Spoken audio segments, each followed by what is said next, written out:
আচ্ছা, দেখো গতদিন আমরা পার ইউনিট সিস্টেমের বেশ কিছু প্রবলেম সলিউশন করছিলাম এবং আজকে আরো কিছু প্রবলেম সলিউশন করব।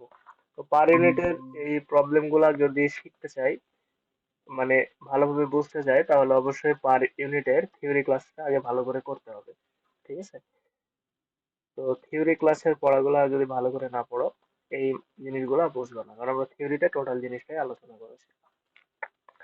আচ্ছা, এখানে যে প্রবলেমটা দেওয়া আছে এটা হচ্ছে ডানকান গ্লোভারের বইয়ের 3.4 নাম্বার এক্সাম্পল 3.4 নাম্বার ম্যাথ।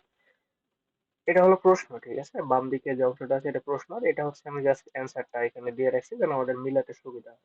ইয়ে হয়েছে কি। তো এখানে এটা ম্যাথটা খুব গুরুত্বপূর্ণ এবং এটা করলে আমরা বেসিকটা অনেকটা ক্লিয়ার হয়ে যাব। এখানে বলছে যে three zone of a single phase circuit are identified in figure. এখানে একটা সিঙ্গেল ফেজ সার্কিটের তিনটা জোন দেখাইছে আলাদা আলাদা, এই যে zone one, zone two, zone three. এখন বলছে the zones are connected by transformer T one and T two. তার মানে এই তিনটা জোন দুইটা ট্রান্সফরমারের সাথে কানেক্টেড, একটা ট্রান্সফরমার হচ্ছে টি ওয়ান আর একটা হচ্ছে T two, whose rating are also shown. এই দুইটা রেটিং এ দেওয়া আছে, এই যে চিত্রে দেওয়া আছে। এখন বলছে using base value of 30 KVA, তার মানে বেস ভ্যালু তারা উল্লেখ করে দিয়েছে যে বেস ভ্যালু নিতে হবে কত, 30 কেভিএ, যেটা অ্যাপারেন্ট পাওয়ারের বেস ভ্যালু। এবং ভোল্টেজ বলেছে 240 ভোল্ট, তার মানে বেস ভ্যালু নিতে হবে 240 volt base voltage in zone one, এবং সেটা নিতে হবে জোন ওয়ানে। ঠিক আছে? তাহলে জোন ওয়ানে বেস ভ্যালু এরা বলে দিয়েছে যেগুলো নিতে হবে। Draw the per unit circuit and determine the per unit impedance and the per unit source voltage। তার মানে একটা পার ইউনিট সার্কিট আঁকাতে হবে, পার ইউনিট ইম্পিডেন্স নির্ণয় করতে বলছে এবং পার ইউনিট সোর্স ভোল্টেজ নির্ণয় করতে বলছে। ঠিক আছে? এরপরে বলছে কি, then calculate the load current both in per unit. তার মানে প্রত্যেকটা জোনের কারেন্ট পার ইউনিটে প্রকাশ করতে হবে এবং দেখো এন্ড ইন অ্যাম্পিয়ার, এবং অ্যাম্পিয়ারেও প্রকাশ করতে হবে। Transformer winding resistance and shunt admittance branch are neglected. তার মানে ট্রান্সফরমার ওয়াইন্ডিং এর শান্ট অ্যাডমিট্যান্স আর হচ্ছে রেজিস্ট্যান্স নেগলেক্ট করতে বলছে। ঠিক আছে? তো এখানে অনেক কিছু চাইছে। ঠিক আছে? তো প্রথম কাজ যেটা চাইছে সেটা হচ্ছে এটার পার ইউনিট সার্কিট আঁকাতে হবে। তো পার ইউনিট সার্কিট এর আগের ম্যাথ গুলোতে আমরা করছিলাম যে কিভাবে করতে হয় বা কিভাবে আঁকাতে হয়। তো এর জন্য দেখো এটা বলেছে বেস ভ্যালু। বেস ভ্যালু কি কি বলে দিয়েছে? প্রথমে বলেছে এস বেস বলে দিয়েছে কত, 30 কেভিএ। এটা উল্লেখ করে দিয়েছি যে এত নিতে হবে এবং জোন ওয়ানে নিতে হবে, এবং বেস ভোল্টেজ বলে দিচ্ছে কত, বেস ভোল্টেজ হচ্ছে 240 ভোল্ট। ঠিক আছে? এগুলো বলে দিয়েছে, তাহলে জোন ওয়ানে বলে দিয়েছে। তাহলে এখন আসি, দেখো যে এখানে 240 ভোল্ট হচ্ছে বেস ভ্যালু এই জোন ওয়ানে। ঠিক আছে? তাহলে আমি যদি পার ইউনিট সার্কিট আঁকাতে যাই, হ্যাঁ, তাহলে প্রথমে আসি যে সোর্সের পার ইউনিট ভ্যালু কত। তাহলে সোর্সের পার ইউনিট ভ্যালু কত, ভিএস পার ইউনিট। তাহলে আমরা পার ইউনিট মানে জানি হচ্ছে actual value divide by base value. তাহলে আমি যদি এই সোর্স ভোল্টেজের পার ইউনিট ভ্যালু বের করতে চাই, তাহলে সোর্সের অ্যাকচুয়াল ভ্যালু কত, 220 ভোল্ট। 220 ভোল্ট, আর এটার বেস ভ্যালু কত দেখো তো, এই পাশের বেস ভ্যালু 240 ভোল্ট। এখানে বলে দিয়েছে যে বেস ভ্যালু 240 ভোল্ট হচ্ছে ভোল্টেজ এবং সেটা জোন ওয়ানে। তার মানে জোন ওয়ানের বেস ভোল্টেজ হচ্ছে 240 ভোল্ট। তাহলে অ্যাকচুয়াল বাই বেস, বেস কত, 240। তাহলে এই যে ভোল্টেজটা বের হবে পার ইউনিট, এটা হচ্ছে সোর্সের পার ইউনিট ভ্যালু। কত আসে এটা?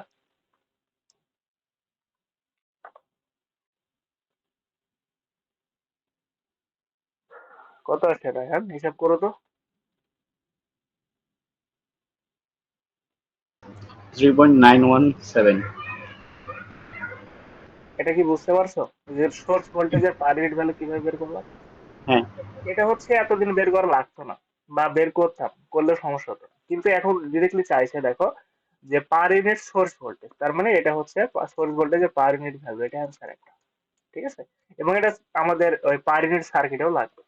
এরপরে আসি এখানে ট্রান্সফরমার ওয়ানে। তো ট্রান্সফরমার ওয়ানে দেখো নিজস্বের পার ইউনিট ভ্যালু দেওয়া আছে, তার মানে নিজস্ব যেটা দেওয়া থাকে এটা কি ওল্ড ভ্যালু, তাই না? কিন্তু আমি যখন সার্কিট আঁকাবো তখন নিউ বেজের সাপেক্ষে নিউ ভ্যালু বের করে নিতে হবে। তাহলে এই সূত্রটা আমরা কি জানি? এই সূত্রটা এরকম শিখছিলাম, তাই না? যে এক্স পার ইউনিট নিউ, এপাশে লিখে দিই সূত্রটা, সমান এক্স পার ইউনিট ওল্ড। এটা এক্স হতে পারে, জেড হতে পারে, ইম্পিডেন্স হতে পারে।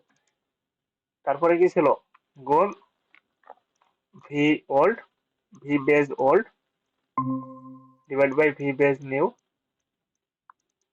স্কোয়ার হোল স্কোয়ার গুণ হচ্ছে S new divide by S old, এটা হলো সূত্র ছিল, তাই না? এই সূত্র ইউজ করে এটা যেহেতু ওল্ড ভ্যালু দেওয়া আছে দেখো 0.1 পার ইউনিট, এটা নিউ পার ইউনিট ভ্যালু কত আসবে বের করবো। তাহলে এক্সপি ট্রান্সফরমার 1 এর পার ইউনিট নিউ ভ্যালু কত আসে, পার ইউনিট নিউ, এটা নিউ ভ্যালু কত আসে, তাহলে এক্স পার ইউনিট ওল্ড কত 0.1 গুণ, এখন বলো যে এটার বেস ভোল্টেজ ওল্ড কত হবে বলো তো। আমি বলছিলাম যে এই ট্রান্সফরমার ঠিক এই জায়গাতে যে ভোল্টেজ সেটাই ওল্ড ভ্যালু, তাহলে কত 240 ভোল্ট, হ্যাঁ, ওল্ড 200, নিউ কত, নিউ মানে যেই বেজে যাবো, তাহলে নিউ বেস ভ্যালু কত দেখো তো 240 ভোল্টই না, মানে নিউ বেস ভ্যালু 240। 240 ভোল্ট, তাহলে এটা না লিখলেও হতো তারপরেও লিখলাম, গুণ এস নিউ, এস নিউ কত, নিউ হচ্ছে নতুন বেস কত, এই যে 30 কেভিএ, তাই না, এটা হচ্ছে নিউ, আর এস ওল্ড কত 30 কেভিএ, এস ওল্ড 30 কেভি, তার মানে এটা যদি হিসাব করো ফাইনালি 0.1 আসে, তার মানে এটা দ্বারা কি বোঝাই, এটা দ্বারা বোঝাই যে এটার পূর্বের যে বেস ভ্যালু গুলা ছিল এইগুলা চেঞ্জ হয়নি, পরবর্তীতে যে বেস ভ্যালু ধরছে এগুলা সেম, যার কারণে পার ইউনিট ভ্যালু থাকবে সেম। ঠিক আছে, তো সূত্র বসালে একই আসে। ঠিক আছে, এটা বের করলাম ট্রান্সফরমার মানে, এখন আসলে লাইনে দেখো, এটা একটা ট্রান্সমিশন লাইন দেওয়া আছে, এই ট্রান্সমিশন লাইনে বলে দিছে যে ট্রান্সমিশন লাইনের রেজিস্ট্যান্স হচ্ছে 2 ওহম, রিঅ্যাকট্যান্স হচ্ছে 2 ওহম, এক্স লাইন, তার মানে এই ট্রান্সমিশন লাইনের রিঅ্যাকট্যান্স হচ্ছে 2 ওহম। তাহলে এই যে রিঅ্যাকট্যান্সটা দেওয়া আছে এটা কি আর অ্যাকচুয়াল ভ্যালু, কিন্তু আমার লাগবে কি পার ইউনিট ভ্যালু, তো অ্যাকচুয়াল ভ্যালু দেওয়া আছে, আমি যদি পার ইউনিট ভ্যালু বের করতে যাই তাহলে কি প্রয়োজন হবে, বেস ভ্যালু প্রয়োজন হবে। তাহলে এটার আমি যদি বেস ভ্যালু বের করতে যাই তাহলে কিভাবে বের করতে পারি, লাইনের ক্ষেত্রে বেস ভ্যালু কি আমরা জানি যে জেড বেস, বেস ভ্যালু কিভাবে বের করতে পারি, V base square divide by S base, সহজ সূত্র, ঠিক আছে না? আমি যদি লাইনের বেজ ইম্পিডেন্স বের করতে যাই, বেজ ইম্পিডেন্স বের করতে যাই তাহলে কি ভি বেজ, এই লাইনের base voltage square divide by লাইনের বেজ অ্যাপারেন্ট পাওয়ার। তাহলে বলো তো লাইনের বেজ ভোল্টেজ কত বলতে পারবা, গত ক্লাস তো করাইছি তার কথা, 280। ভালো করে দেখো। 480 ভাই। হ্যাঁ 480, কেন, কারণ দেখো যারা বুঝতে পারো নাই তারা দেখো যে এইখানে বেস ভোল্টেজ হচ্ছে 220 ভোল্ট, এখানকার এই জোন ওয়ান এর বেস ভোল্টেজ 220 ভোল্ট, এখন এই ট্রান্সফরমার করতেছে কি যে, সরি 240 ভোল্ট, এই যে 240 ভোল্ট, তাহলে এই ট্রান্সফরমার করতেছে কি এই 240 ভোল্ট কে কনভার্ট করে 480 তে কনভার্ট করে দিচ্ছে। ঠিক আছে, তাহলে এ পাশে যদি 240 ভোল্ট বেস হয় তাহলে এই তো 240 কে 480 তে কনভার্ট করতেছে, তাহলে এ পাশের বেস ভোল্টেজ 480 ভোল্ট অবশ্যই। ঠিক আছে, তাহলে এখানকার বেস ভোল্টেজ হচ্ছে 480 স্কোয়ার ডিভাইড বাই এখানকার অ্যাপারেন্ট বেস কত, আমি বলছিলাম বেস কখনো চেঞ্জ হয় না, একটা জিনিস লক্ষ্য করো, যেটা আছে ভোল্টে কিন্তু এটা আছে কিলো ভোল্ট অ্যাম্পিয়ারে, তাহলে এটাকে কি করবো ভোল্ট অ্যাম্পিয়ারে করে নিবো 1000 দ্বারা গুণ করে। ঠিক আছে, আর এটা চেঞ্জ করার দরকার হয় না কখন, যখন বেস ভোল্টেজ থাকে কিলো ভোল্টে আর অ্যাপারেন্ট পদ থাকে মেগা ভোল্ট অ্যাম্পিয়ারে, তখন এটা চেঞ্জ না করলেও হয়। আর যদি মনে করো যেগুলো মুখস্থ রাখবো না সবগুলাই আমি নর্মাল এককে কনভার্ট করবো, তাহলে সবগুলাই নর্মাল এককে কনভার্ট করি, এটা ভোল্টে নিবা এটাই ভোল্ট অ্যাম্পিয়ারে নিবা, শেষ। এটা হিসাব করলে কত আসে, 7.68। এত ওহম, কোনটা, এই লাইনের বেস ভ্যালু, ঠিক আছে না? তাহলে লাইনের পার ইউনিট ভ্যালু কত হবে, এক্সএল পার ইউনিট, তাহলে এক্সএল বাই বেস, এক্সএল দেখো 2 ওহম আর বেস হচ্ছে 7.68, ঠিক আছে, কত আসে,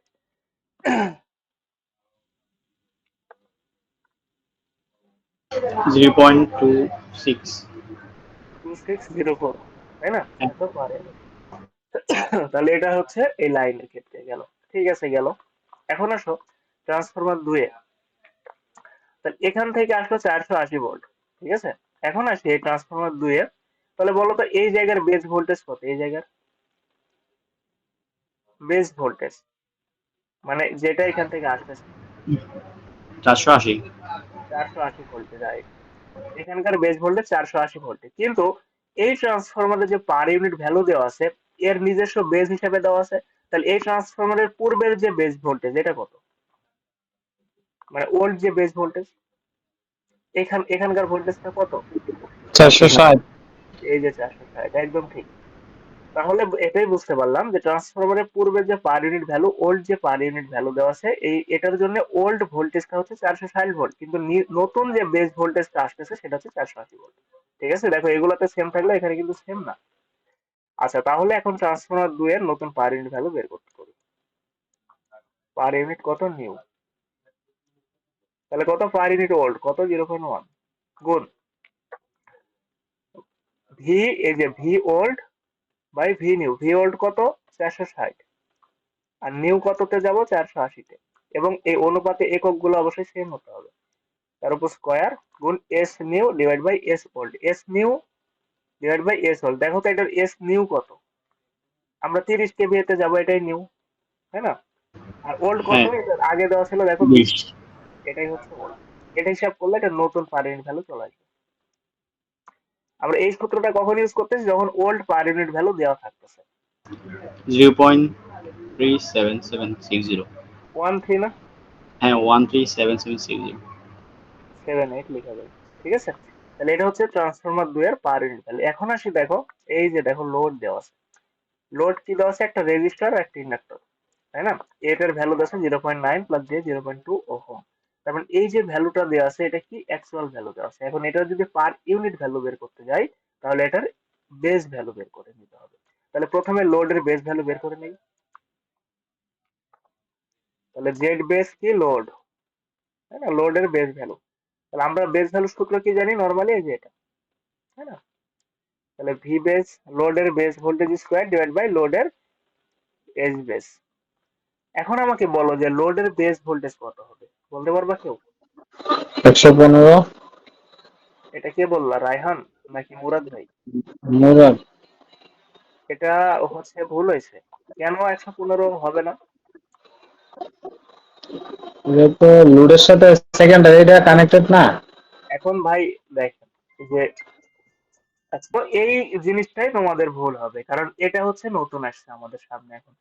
এর আগে দেখো এখানে 240 ভোল্ট বেস ছিল, বেস ভোল্টেজ ছিল, কিন্তু এই ট্রান্সফরমার করতেছে কি 240 কেই 480 তে কনভার্ট করতেছে। তাহলে আমি তো নির্দ্বিধায় বলতে পারি 480 ভোল্ট এর পাশে বেস। কিন্তু এখানকার বেস 480 ভোল্ট, কিন্তু এই ট্রান্সফরমার তো 480 কে 115 করতেছে না, 460 কে 115 করতেছে। তাহলে কি এই রেটিং কি, এই রেটিং অনুযায়ী 115 এর পাশের বেজ আমি বলতে পারবো? কখনোই না। যদি 480 কে 115 করতো তাহলে বলতে পারতাম যে এখানে 115 ভোল্ট হচ্ছে বেস ভোল্টেজ। তাহলে করতে হবে কি, এই ট্রান্সফরমারের এই অনুপাত অনুযায়ী আমার এই বেস ভোল্টেজটাকে এ পাশে কনভার্ট করে দিতে হবে, দিলে পাশের বেস ভোল্টেজ আমি নতুনটা বের করছি। তাহলে দেখো যে এই পাশের বেস ভোল্টেজ 480 ভোল্ট, এটাকে এই ট্রান্সফরমারের অনুপাত অনুযায়ী এই পাশে কনভার্ট করে যেটা আসবে সেটাই হচ্ছে এই পাশের লোড সাইডের বেস ভোল্টেজ, ঠিক আছে? তাহলে এটা যদি কনভার্ট করি, আমরা একটু সাইড এটা কনভার্ট করে দেখি কত আসে। তাহলে আমরা ট্রান্সফরমারের ওই যে সূত্র পড়ছিলাম মনে আছে, যে প্রাইমারি সাইডের ভোল্টেজ ভিপি, সেকেন্ডারি সাইডের ভোল্টেজ ভিএস সমান হচ্ছে এটার অনুপাত, নাকি? অর্থাৎ ইপি বাই ইয়েস, এগুলো তো ট্রান রেশিও থেকে আমরা শিখছিলাম, ঠিক আছে না? তো এই সূত্রগুলো ইউজ করে কিন্তু আমি এই পাশের ভোল্টেজকে এই পাশে কত আসে এটা বের করে নিতে পারি। তো এই পাশের ভোল্টেজ যদি ভিপি ধরি, তাহলে এই পাশের ভোল্টেজটা বেশি ভিএস হবে, তাহলে এটা ইপি আর ইএস দেওয়া আছে, সেই অনুযায়ী আমরা বের করতে পারি কি, এই সূত্রটাকে কাজে লাগে আমরা বলতে পারি ভিপিটা হচ্ছে 480 বেস ভোল্টেজ, আর ভিএসটা হচ্ছে এই পাশের বেস ভোল্টেজ কত আসবে সেটা। তাহলে আমি ভি, এটাকে তাহলে বলতে পারি ভি এই পাশের সাইডের বেস ভোল্টেজ, আর ভিএস টাকে বলতে পারি লোড সাইডের বেস ভোল্টেজ। তাহলে দেখো তো লোড সাইডের বেস ভোল্টেজ কত আসবে, ইএস বাই ইপি গুণ হচ্ছে এই পাশের ভোল্টেজ 480 ছিল, সেই 480, ঠিক আছে? তাহলে হিসাব অনুযায়ী ইএস কত, 115 ডিভাইড বাই 460 গুণ 480। এই ট্রান্সফরমারের এই টার্ন রেশিওর সূত্র দিয়ে আমাদেরকে এই পাশের বেস ভ্যালুটা বের করে নিতে হবে, কিন্তু এই টার্ন রেশিওর এই অনুপাতটা যদি থাকতো যে 480 বাই 115, তাহলে সহজে বলতে পারতাম যে 480 কে 115 তে কনভার্ট করে দিচ্ছে, তাহলে আমি 115 কে সরাসরি লোড সাইডের বেস ভোল্টেজ ধরতে পারতাম, ঠিক আছে? এই জিনিসগুলো অনেকেই ভুল করে, এগুলো করা যাবে না। তাহলে এটা কত আসে, এটা আসে হচ্ছে 115 ডিভাইড বাই 460 গুণ 480। তাহলে দেখো এই পাশের বেস ভোল্টেজ হয়ে যায় 120 ভোল্ট। তার মানে এই লোড সাইডের বেস ভোল্টেজ হচ্ছে 120 ভোল্ট। কেউ যদি 115 লিখো তাহলে অবশ্যই ভুল হবে।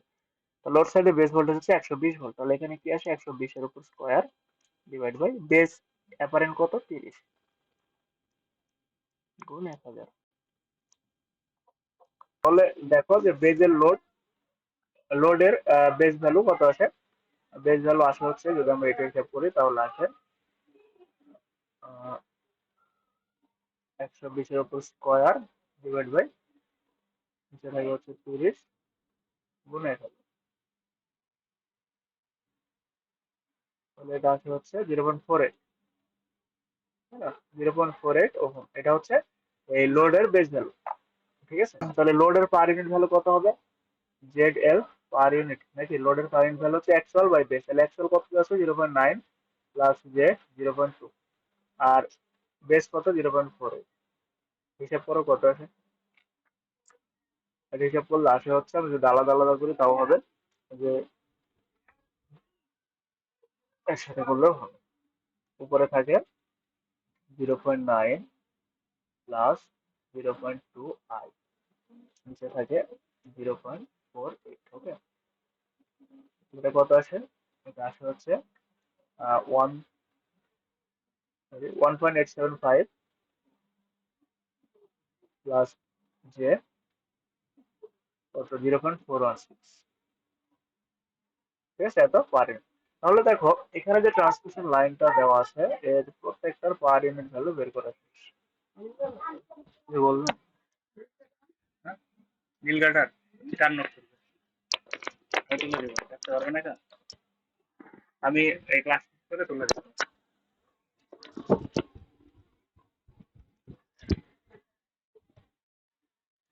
তাহলে দেখো প্রত্যেকটার আমরা কিন্তু পার ইউনিট ভ্যালু বের করে ফেলছি, তাই না? তাহলে এটার কি করবো আমরা এখন? পার ইউনিটের সার্কিট ডায়াগ্রাম অঙ্কন করবো। তাহলে পার সার্কিট ডায়াগ্রামে কি আছে? প্রথমে আছে একটা সোর্স, তাই না? সোর্স ভোল্টেজ, তাহলে তার আগে আছে একটা গ্রাউন্ড দিলাম। সোর্স ভোল্টেজের পার ইউনিট ভ্যালু কত? সোর্স ভোল্টেজের পার ইউনিট ভ্যালু আমরা আগেই বের করে রাখছিলাম। কত ছিল যেন সোর্স ভোল্টেজ পার ইউনিট ভ্যালু? এই যে 0.917, তাই না? তাহলে এটা হচ্ছে 0.917, ইয়েস, এত পার ইউনিট। ঠিক আছে, এরপরে দেখো কি আছে, এরপরে আছে হচ্ছে ট্রান্সফরমার ওয়ান। তো ট্রান্সফরমার ওয়ানে আমরা কি পাইছি? ট্রান্সফরমার ওয়ানের পার ইউনিট ভ্যালু কত পাইছিলাম? ট্রান্সফরমার ওয়ানের পার ইউনিট ভ্যালু পাইছিলাম হচ্ছে, উপরে দেখি, এই যে 0.1, তাই না? তাহলে ট্রান্সফরমার ওয়ানের রিঅ্যাকট্যান্স পাইছিলাম 0.1। আচ্ছা, তার আগে সোর্সের কিছু ছিল? না, সোর্সের কিছুই ছিল না। হ্যাঁ, ট্রান্সফরমার ওয়ানে কি পাইছিলাম? পার ইউনিট ভ্যালু পাইছিলাম হচ্ছে যে 0.1, তাই না? এরপরে দেখো আছে হচ্ছে লাইন। এই লাইনের পার ইউনিট ভ্যালু কত পাইছি? লাইনের, এই যে লাইনের পার ইউনিট ভ্যালু পাইছি 0.2406।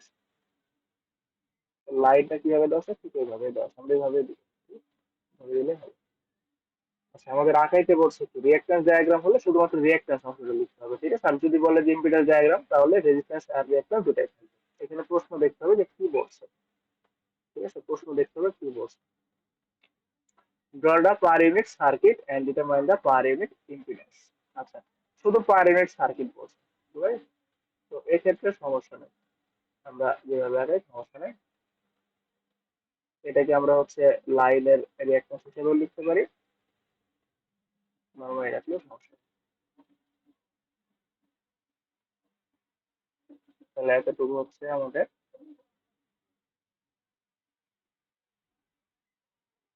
লাইনের রিঅ্যাকট্যান্স কত বেড়েছে? 0.2604, ঠিক আছে? এরপরে আসি, দেখো যে এখানে আছে ট্রান্সফরমার দুই, তার তাহলে ট্রান্সফরমার দুই এর পার ইউনিট ভ্যালু কত পাইছি আমরা? পার ইউনিট ভ্যালু পাইছি হচ্ছে, আচ্ছা এটা পার ইউনিট হবে, ঠিক আছে? তো হবে না, এটা পার ইউনিট হবে 0.1378। ট্রান্সফরমার দুই পাইছি যে 0.1378। এরপরে আসি লোড, তাই না? তাহলে লোডে কি কি পাইছি? লোডে পাইছি একটা রেজিস্ট্যান্স। দেখো এখানে শুধু রিঅ্যাকট্যান্স ডায়াগ্রাম বললে আমরা কিন্তু এই রিঅ্যাকট্যান্স টুকু লিখতাম, রেজিস্ট্যান্সের অংশ লিখতাম না, কিন্তু এখানে যেহেতু শুধুমাত্র বলছে যে পার ইউনিট সার্কিট ডায়াগ্রাম, সুতরাং সবগুলো দিতে হবে। তাহলে একটা কি আছে? রেজিস্ট্যান্স কত? 1.875, আর একটা কত পাইছি? 0.416। এটা হলো লোড, তাই না? আচ্ছা, তারপরে আসা হচ্ছে গ্রাউন্ড, সরি। তাহলে এই যে সার্কিট ডায়াগ্রাম, এটাকে বলা হচ্ছে এটার পার ইউনিট সার্কিট ডায়াগ্রাম। ঠিক আছে, খুবই সিম্পল, এটা কঠিন কিছু না, আশা করি এতটুকু বুঝতে পারছো। আচ্ছা, আশা করি এতটুকু বুঝতে পারছো। এই যে দেখো এখানে অ্যান্সার দেওয়া 1.5, 0. ঠিক আছে, না? সবগুলো ঠিক আছে। ওকে, এরপরে বলছে কি, দেখো প্রশ্নে, and determine the per unit impedance, per unit impedance বের করতে বলছে, and the per unit source voltage, আচ্ছা, পার ইউনিট ইম্পিডেন্স বের করতে হবে, তাহলে পার ইউনিট ইম্পিডেন্স কি হবে? দেখো তো এই সার্কিটটা কি সিরিজ সার্কিট, সবগুলো যোগ করলে তো পার ইউনিট ইম্পিডেন্স বের হয়ে যাবে। তাহলে পার ইউনিট ইম্পিডেন্স, তাহলে পার ইউনিট ইম্পিডেন্স কত হবে? এখানে যেগুলো আছে সবগুলো যোগ, তাই না? তাহলে এখানে আছে যে 0.1 প্লাস যে 0.2604 প্লাস যে 0.1378 প্লাস রেজিস্টর 1.875 প্লাস যে 0.416। এটা টোটালটা যদি হিসাব করি তাহলে চলে যায় per unit impedance, total impedance. Complex মোডে করে নিব, কত আছে? 0.1i plus 0.2604 i plus 0.1378i plus 1.875 plus 0.416i। ঠিক আছে, তাহলে এটা হিসাব করলে আসে কত? Current impedance 1.875 plus 0.9142। এটা হলো অ্যান্সার। ঠিক আছে, এটা হলো পার ইউনিট ইম্পিডেন্স এই সার্কিট। এরপরে বলছি কি দেখো, যে সোর্স ভোল্টেজটা বের করছি, যে then calculate the load current both in per unit and the ampere. তার মানে এই লোড কারেন্ট, এই লোডের কারেন্ট পার ইউনিট আর অ্যাম্পিয়ার দুটাতেই বের করতে হবে। লোডের কারেন্ট কিভাবে বের করতে পারি? বলতো সোর্স থেকে যে কারেন্টটা বের হবে, এটাই লোডের কারেন্ট, না? এটা একটা সিরিজ সার্কিটের মতো কাজ করতেছে, তাই না? তাহলে আমরা যদি বলি সোর্সের কারেন্ট কত, তাহলে সোর্স ভোল্টেজ ভাগ হচ্ছে সোর্স ইম্পিডেন্স দিলেই তো আমরা মোট কারেন্ট পেয়ে যাবো। তাহলে আমি যদি বলি পার ইউনিট কারেন্ট বের করবো, তাহলে পার ইউনিট কারেন্ট বের করতে গেলে সোর্সের পার ইউনিট ভোল্টেজ লাগবে এবং মোট পার ইউনিট ইম্পিডেন্স লাগবে, তাহলেই তো আমি পার ইউনিট কারেন্ট বের করতে পারবো, তাই না? তাহলে আমি যদি সেটাই বের করি যে পার ইউনিট কারেন্ট, মোট কারেন্ট কত, তাহলে per unit voltage 0.917, per unit impedance কত, যেটা বের করবো 0.914। ঠিক আছে, তাহলে এখান থেকে পার ইউনিট কারেন্ট বের করবো, কত আসে দেখো? 0.917 ডিভাইড বাই প্লাস 0.9145। ঠিক আছে, এটাকে আমরা যদি নর্মালি ভেক্টর ফর্মে, পোলার ফর্মে নিই, তাহলে কত আসে? 0.439, এটাকে 44ও লেখা যায়। ঠিক আছে, 0.44ও লেখা যায়। আর অ্যাঙ্গেল কত আছে দেখো? -26 লেখা যায়। ঠিক আছে, এত পার ইউনিট। এটা হলো অ্যান্সার। এটা হলো পার ইউনিট কারেন্ট, কিন্তু বলছে কি যে পার ইউনিট কারেন্টও বের করতে বলছে, আবার এম্পিয়ারেও বের করতে বলছে। তাহলে কারেন্টের অ্যাম্পিয়ার ভ্যালু মানে কি? এটার যে অ্যাকচুয়াল কারেন্ট সেটা বের করতে বলছে। ঠিক আছে না? তাহলে অ্যাকচুয়াল কারেন্ট আমরা কিভাবে বের করতে পারি? দেখো আমি পার ইউনিট কারেন্ট কিন্তু পেয়ে গেছি। আর পার ইউনিট মানে কি লেখা যায়? Actual value divide by base, তাই না? তাহলে আমি যদি পার ইউনিট সমান ওটা লিখতে পারি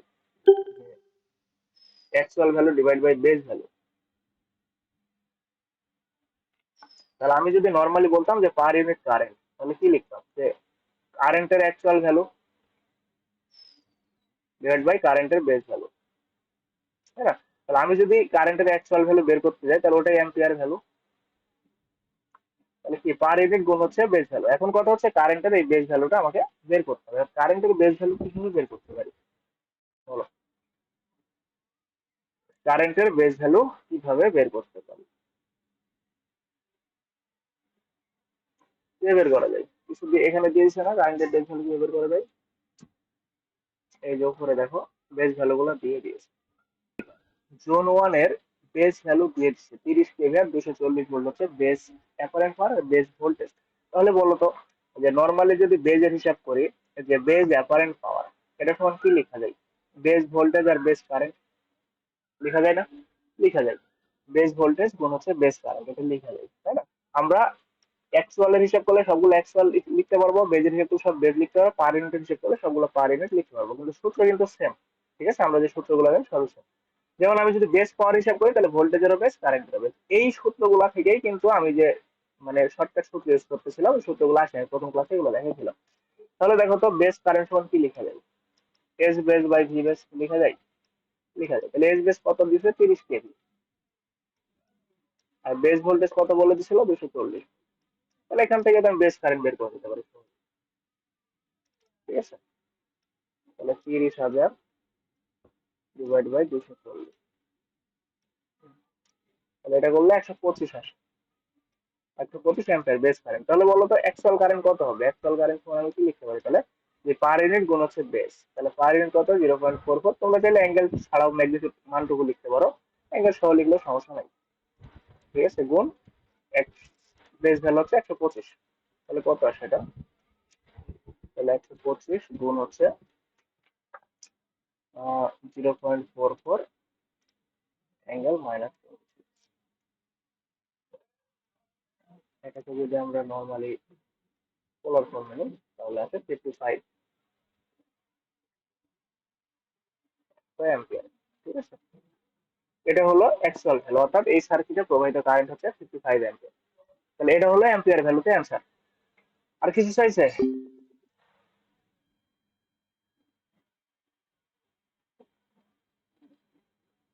আচ্ছা, তাহলে এত অ্যাম্পিয়ার এটা হলো অ্যান্সার। এখন তোমরা চাইলে এই যে জোন 1 জোন 2 জোন 3 এগুলোতে আলাদা আলাদা অ্যাম্পিয়ার ভ্যালু কারেন্ট বের করতে পারো, ঠিক আছে। তো যদি আলাদা আলাদা চাই তো তোমরা চাইলে এটা আলাদা আলাদা বের করতে পারো। তো এটা হলো জোন 1 এর ক্ষেত্রে এই অ্যাকচুয়াল ভ্যালু কারেন্ট। আর পার ইউনিট কারেন্ট তুমি যেই জোনেই যাও না কেন একই থাকবে, ঠিক আছে।